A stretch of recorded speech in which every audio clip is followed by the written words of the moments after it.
Once upon a mundane morning, Barb's day got busy without warning. A realtor in need of an open house sign. No, 50 of them, and designed before 9. My head hurts. Any mighty tools to help with this plight?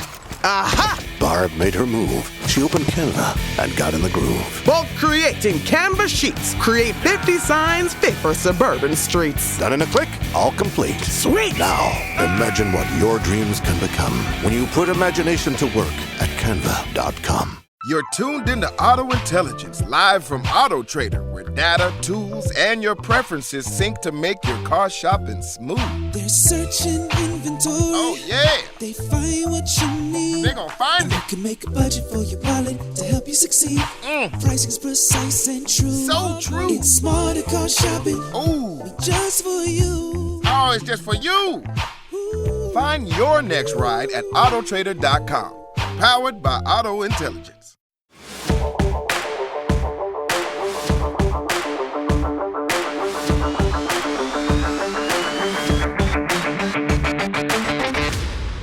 In coaching, remove counts, and aligning short-term opportunities with long-term goals can be the difference between wandering and advancing. Today on The Next Move, presented by Coach Portal, we're talking about creating a clear 3 to 5 year plan that guides every job choice and opportunity. If you haven't already, sign up for your 6-month free trial at Coach Portal. Upload your resume, track your progress, and get seen by decision makers. Visit coach-portal.com, enter the code CCPodcast, and get ready to make your next move. Joining me today to discuss the 3 to 5 year plan is the defensive coordinator and associate head coach at Black Hills State University, J.B. Brown. Coach, great to have you here today. Thanks for having me, Keith. I really appreciate it. Coach, as with everything, this career always sees a lot of changes, a lot of turns in what's going to happen, some within our control, some outside of our control. Before we get into some of these tips you have for us, we'd love to just hear a little bit about your journey that led you to where you are today. Yeah, I appreciate it. Grew up in Missouri, small town in Missouri. Ironically, playing 8-man football. They didn't have enough kids to put 11 on the field in high school. Had some opportunity to play some small college football. Knew I wanted to coach. So at that time, I went to Northwest Missouri State, a Division II school that was a powerhouse. I actually started my career as an equipment manager, slinging socks and jocks out of an equipment room. Went to the head coach and said, hey, I want to be a coach one day. And he said, well, I can get you in this way. And so spent a couple years doing that. Became a student coach, grad assistant, restricted earnings coach there. I was really fortunate. Was on a run. We're in a 7-year span. We went to 5 national titles and 2 semifinals. From there, spent a couple years at Hastings College in Nebraska, doing special teams coordinating. Got named the defensive coordinator. After my second year, I left right afterwards, realizing I wasn't ready. I went up to the University of Buffalo to coach linebackers with Coach Lou Tepper, who taught me a lot. And then went on to Colgate to coach the linebackers, and then down to Abilene Christian. I'm in Texas, and then 3 years later, found myself up here at Black Hills State as a defensive coordinator and associate coach, way through chasing my goals and dreams as we went. So as you were weaving through your journey, I just recognized and noticed, I know you've been on coaching staffs with a lot of our guests from the past, so it's good to get you here on here as well and talk about this today. And, the 3 to 5 year plan, we set those things. There's going to be some twists and turns, but I think it's kind of having a clear vision of where you want to go and then adjusting along the way. Would love to hear what tips you have for us today. Yeah, I always believe in setting a 3 to 5 year plan. And then I'll be very honest with you. My first 3 jobs, I didn't make it 3 years. I moved before that, And so when I tell people to set a 3 to 5 year plan, it doesn't mean that you can't move when opportunities come before that. It's more of a mindset for me. So what it all starts with, to me, when you start to begin your career, the first thing you have to understand is, where do you want to be at the end of it? What is your ultimate goal? Some people want to be a head coach one day. Some people just want to coordinate. I have some friends that they have no desire to do either one. They just want to be the best linebacker coach they can at the highest level, at Division I. Or some people, it's by an age. Like, hey, I want to be a head coach by the time I'm 40, whether that's FCS, D3. But you have to have a starting point, because that's going to then dictate to me what you do. What's your ultimate goal? From there, you have to understand and start to take the steps to get where you need to go. For me, whenever I started my career, I was that, young 22-year-old guy, and all I wanted to do was get to Division I, make money, get to that level. And as I started to progress, my goal changed to, I really want to be a coordinator. And so I had to start to understand where I was lacking, where I was deficient, and what I needed to learn. I spending time with those coaches to booster myself up, and then I got to Abilene Christian, and I worked with a defensive coordinator who taught me a bunch about how to build a culture. So I always tell people you have to have an understanding of what you need to better yourself. To me, you have to be very self-aware and purposeful. Like, don't look in the mirror and just be like, hey, I know everything, right? Like, there's always room to grow. I tell guys all the time, if you want to be a head coach one day, you can't be the assistant that doesn't go to the head coach and ask to start to learn how to work with budgets and be in some of those tough conversations and meet with boosters. If you want to be a head coach one day, when you're the tight end coach, you better go to fundraisers and learn how to talk with boosters, because it's part of the learning. One of the things I love about my job here, my head coach is awesome. And as the associate head coach, he lets me in on some of those big meetings, and we have talks about big things in our program that are going to help me prep for when I'm ready. But to me, that's the next part of it, is once you know what your goal is, then you have to start to define, where do I have to improve? Where can I get better? Am I self-aware? And the last part that I always talk about young coaches with and my friends with is also be self-aware enough to know when you're not ready. And that's hard to do. And I had to do that in my career. And what I tell them that reason for is, you may only get one shot. You may only get one chance to be a head coach in your career. And if you're not ready and you pull the trigger just because that opportunity is right in front of you, you got it, and you mess it up, you may not give yourself a shot the rest of your career. So like I said, I talked about my experience at Hastings earlier. I was an offensive coach at Northwest Missouri, spent 7 years on offense, went there as a D-line coach. In my second year, the head coach named me the coordinator. And I will tell you, if there was a 1 to 10 scale of being ready to be a coordinator, I was like a 2.5. And I went through spring ball and I was like, I have no idea what I'm doing. And it became a situation where I had an opportunity to go move on and go back down to just being a position coach. And I took it because I realized, like, I could go out here and mess this up totally and ruin my career for the next 7, 8, 9 years if I don't know what I'm ready. So I really think that self-awareness also, and understanding when it is your time.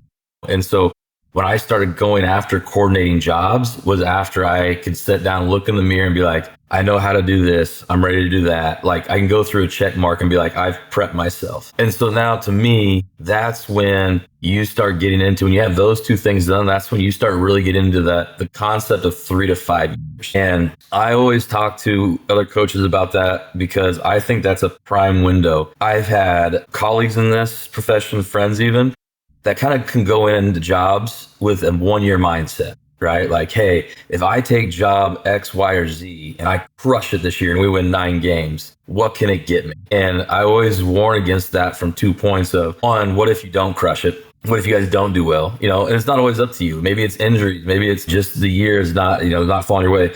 But 2, I always felt like when people that I knew that came in with a 1-year mindset, a one and done, like, I'm going to try to turn this into something overnight, you never really submerged yourself in your job. You're recruiting and then it's like, I really want to land this quarterback. But if I don't, it's really going to matter because I'm not going to be here next year. You kind of can have that mindset, right? And so I always said, if you go in with a 3-year mindset, then everything matters, because it's like, in 3 years, these guys will be on the field for me. In 3 years, this decision will impact my job. And the other reason that I always did a 3-year thought process was because it gets you out of a short-term thinking mode, which I think one of the most critical mistakes that a lot of young coaches especially will make as they're moving is they look at what a job can give them for the next 12 months, not what it will give them in 36. Keith, let me explain it this way to you. You could be at a school where you are the linebacker coach. For example, for me, you could be at a school, you're a linebacker coach making $25,000 on a really good team, right?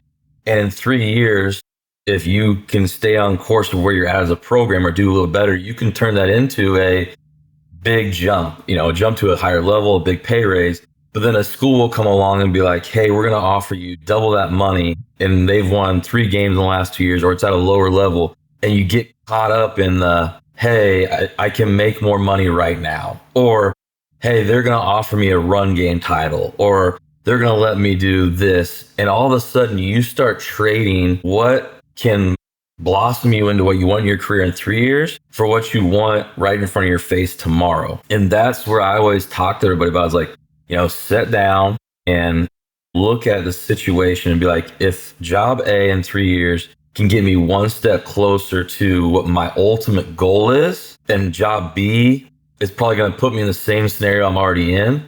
then it actually will benefit you to stay with your first job or the job that may be less attractive. And the other thing I tell a lot of people that I know is also don't be afraid to take the job that most people might scratch their head at with you. And I use this example. One of my buddies had an opportunity where he could go to a school that classically had always been a contender. You know, they were always going to be in the top 3 or 4 of their conference. And then he had a chance to go with a new staff at a school that had historically been a lower in the conference, but they had been moving. And I challenged him. I said, what will get you a better chance? If you go to school A and you guys win 7 games again for 3 years, or if you go to school B that's won 2 to 3 and you turn it into a 5 to 6, 7 game winner.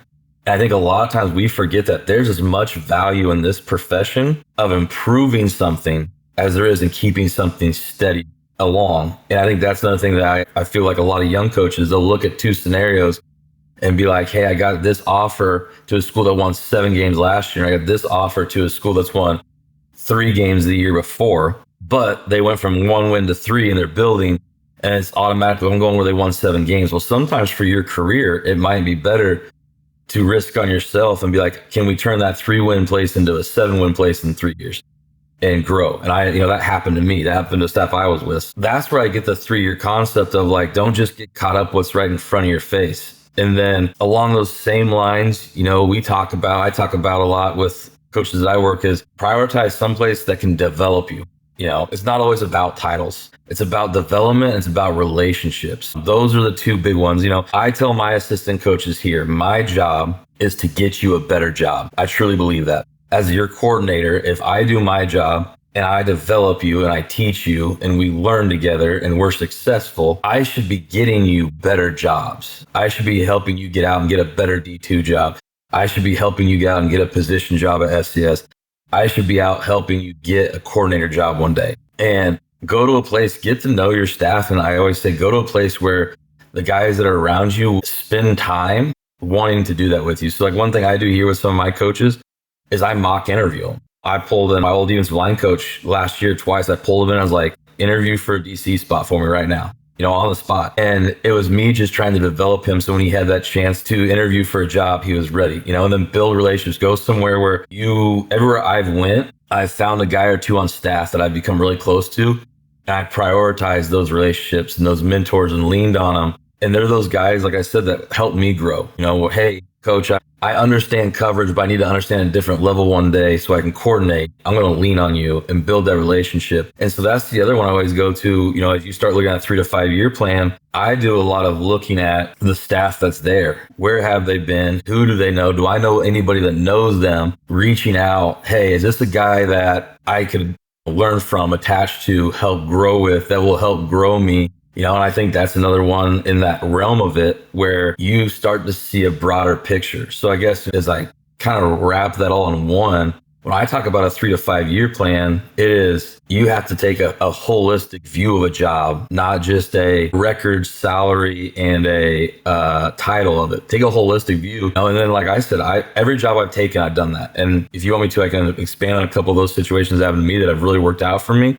But every job I've done, I've taken that. And my first 3 jobs, I never made it 3 years. Opportunities arise before that. And that's fine. And I took them, but my mindset was that way. Yeah, great job sharing some insightful tips there. And I think just a couple takeaways for me as I heard you talk, young coaches, that planning and patience are very important. And I think being intentional and the investment, both your investment in the program, but the people there investing in you. I love how you talked about, what you feel is your responsibility as a guy leading younger guys, as a defensive coordinator, leading position coaches to get them ready for the next job. I love the idea of doing, those mock interviews and preparing guys for what's there. Because I agree with you, the right opportunity at the right time and understanding when that is. I mean, those are huge things. So you said you had a few of those things for you in the past that you could point out and how those work. We'd love to hear that. Yeah, so I have 2 examples that are similar, but in different realms. The first one is kind of an example of that turning away early money.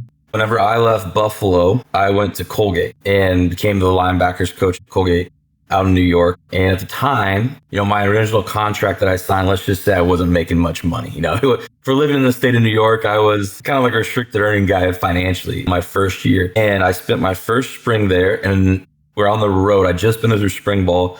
I was on the road recruiting and another FCS school called me and had heard about me, and the head coach had offered me a job. And he kind of went into like, hey, what are you making there, et cetera. And essentially what he did is he said, hey, I can double your salary, get you a school car, make it better financially for you. And I said, well, let me think about it for a couple days. And what it came down to me, when I looked at a 3 to 5 year plan, the school I was at, I really felt like, they had been successful over the years. Colgate had been very successful. We were trending the right way. We had a really good unit. We could tell in spring, we had played a lot of young guys early the year before I got there.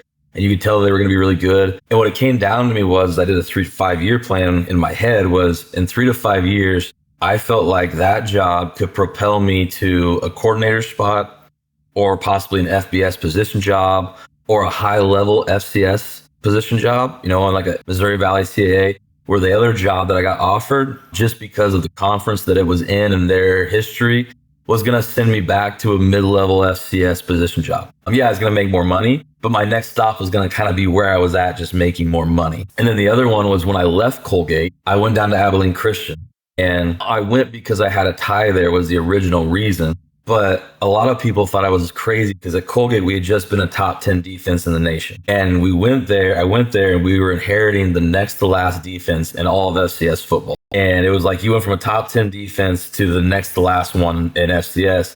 But I went there with a mindset, and I knew who the head coach was and his success. I had researched the defensive coordinator and how successful he had been. And it was great when I talked to him on the phone before I took the job. He made a comment to me that stuck with me. And he said, we don't have to make it the best. We just have to make it better. And he was like, we want to be great. We don't have to be the best. We just got to make it great. And what our mindset went down there in terms of the professional world of growing and developing is we didn't have to go from next to last in the nation to the number one defense in the nation. But in 2 years, we went from next to last to a top 40 defense. And like I said, sometimes there's more value and growth in the hiring world. And now you look at that staff we had, you're looking at, we have our DBs coaches in the NFL, the defensive coordinator is an FCS head coach. Our D-line coach is a run game coordinator at the FBS level. It was a group of guys that all bonded in there together and took it from the bottom up into a top 30, 40 defense in that growth. And so instead of just staying where I knew we would be good,